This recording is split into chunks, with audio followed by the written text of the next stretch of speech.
Chicken pulao అంటే ఇష్టమా? అయితే వీడియోని స్కిప్ చేయకుండా ఎండ్ వరకు చూసేయండి.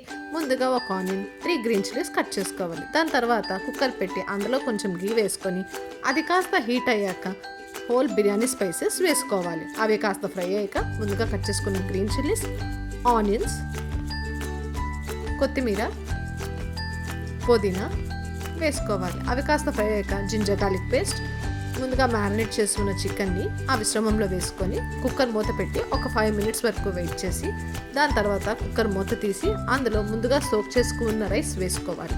దాని తర్వాత మన రైస్ తగ్గట్టు 1 కప్ ఆఫ్ రైస్ అయితే 2.5 కప్స్ ఆఫ్ వాటర్ వేసుకోవాలి.